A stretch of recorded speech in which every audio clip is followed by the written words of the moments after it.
Hi, this is Morley and this is the M-Wire for another La Palma update for November 2nd, 2021. Well folks, the ash advisory has gotten so bad on the island that they're now forced to close some schools. It's just too intense for some students to go. They're having breathing problems. A lot of students are wearing masks. A lot of people in general are wearing masks now because the ash is just absolutely off the proverbial chain. And that's not too hard to believe given that the ash is literally feet thick in some places. So it's not, too much of a stretch that people are having breathing problems.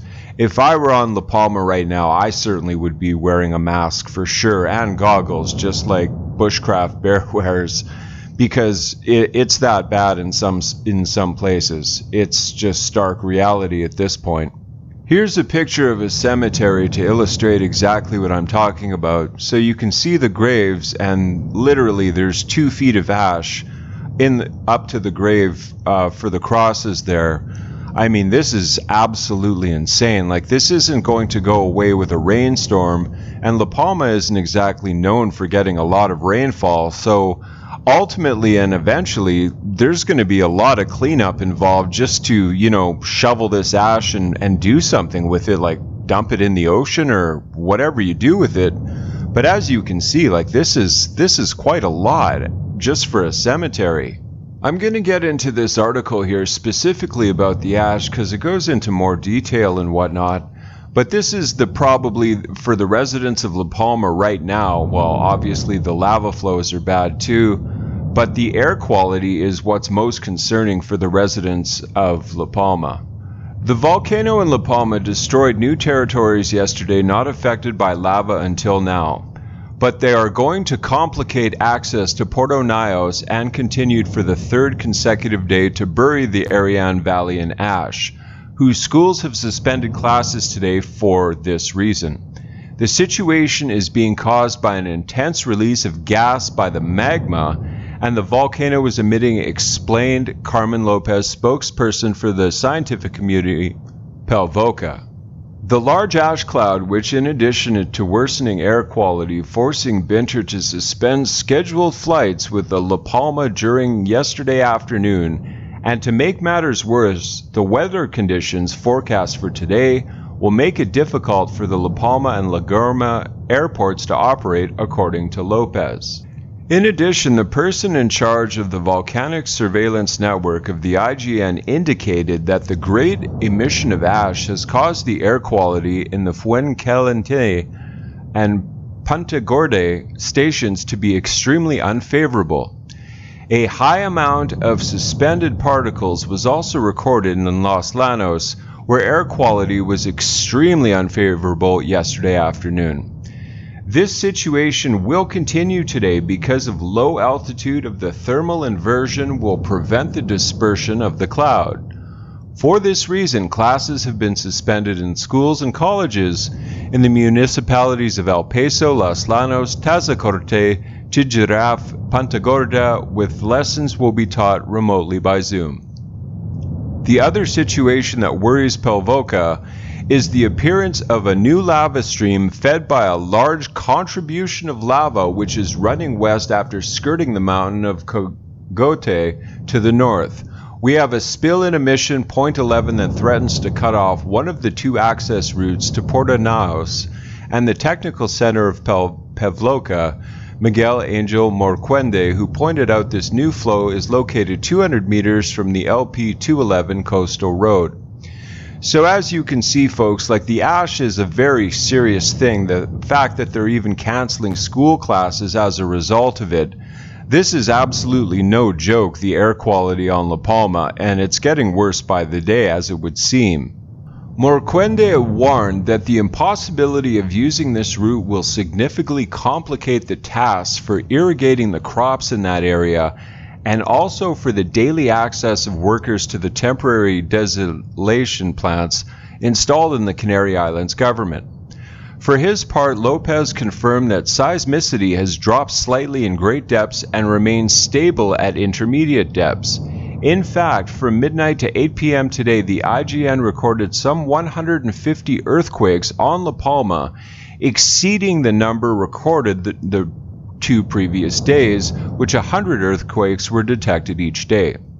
Regarding the emission of sulfur dioxide, the scientists noted that yesterday it decreased for the 7th consecutive day, registering 4,990 tons per day. In this sense, Lopez stressed, although SO2 levels remain high, this downward trend is a sign of the dynamics of the eruption. Most significantly, folks, I reported that they had a 5.0 yesterday. Well, they had another one since then. So the number of earthquakes may be lessened, but the intensity is still certainly there. Like I say, 10 4.0 earthquakes is the equivalent of one 5.0 earthquake. So that might be artificially low, given the example that I just gave. The concentration of sulfur dioxide in La Palma yesterday exceeded the limits established by the EU to declare an alert for the presence of this gas in the atmosphere.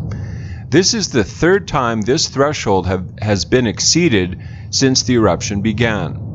According to the Canarian government website, air quality is classed as very unfavorable if the concentration of 500 micrograms of sulfur dioxide per cubic meter of air is exceeded for 3 hours. And this occurred on October 23rd in Los Llanos, 2 days later in Punta Gorda, and yesterday morning in Punta Gorda again.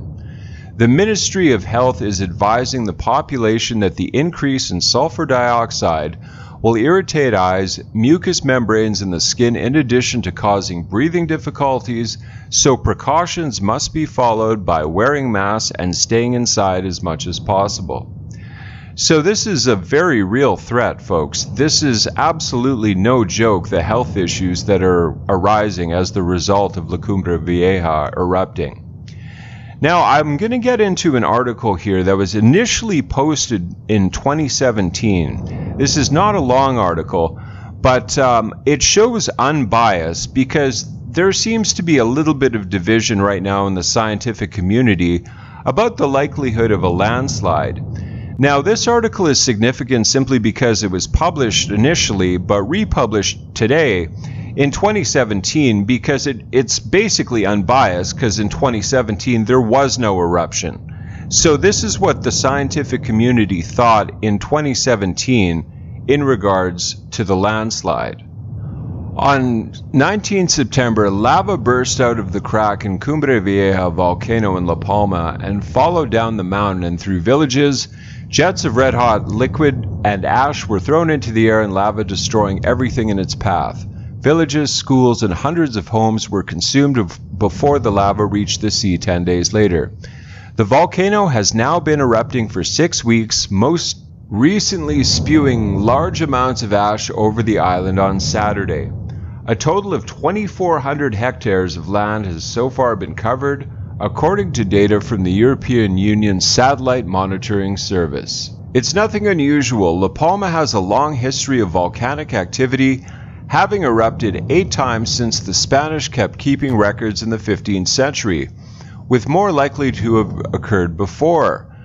Added to the risk that comes with volcanic eruptions are landslides, something that has been common on weakly created islands like La Palma.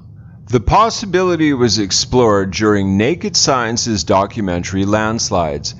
Here the narrator noted, a slide from this mountain could kill millions of people in Europe and along America's eastern seaboard. In geological terms, La Palma is a relative baby barely past its 4 millionth birthday. It was created in the last stage of what geologists call the rock cycle. The eruptions have built steep-sided cones with surrounding layers of thick ash, great hills of residue seemingly ready to topple over. Geologist Bill McGuire of University College London claims that gas pressures could build up in a future eruption and crack open the island along the fault line that runs along a ride on La Palma. McGuire and others have traced the fault line for at least 9 miles and believe it is so long that if it were to crack open, 500 billion tons of rock will slide thousands of feet down into the ocean. He told the documentary it's going to be a future eruption, there's no doubt about that. The problem is eruptions occur every 20 years, sometimes every 200 years. According to his research, the slide would reach a speed of more than 220 miles per hour. He said it would be hurtling down the slope of the volcano. It would start to break up into smaller pieces into the ocean. By then, it would have already displaced something like half a mile of water, which would be towering above your head, and that would probably be the last thing you'd ever see. So there you have it, folks. This is about as close as you're going to get to an unbiased opinion, because remember, this was initially published in 2017 while there was no eruption happening. So this scientist in particular absolutely believes that it's just a matter of time before half the island does split in half and does fall into the ocean. Whether or not it's for this eruption, only time will tell. But like I say in every video, folks, be prepared, have a bug out bag, have a tank of gas, have a place to go specifically if the worst happens. A little due diligence on your part could be the difference between you living to tell the tale or not. Not to spread fear or anything, but I just want you to be ready in case something very, very bad happens with this island. But thank you so much for coming along with me to my update. Please remember to like, to comment, to share, and subscribe. I'd greatly appreciate it, and thank you so much for the support. Until the next update, God bless.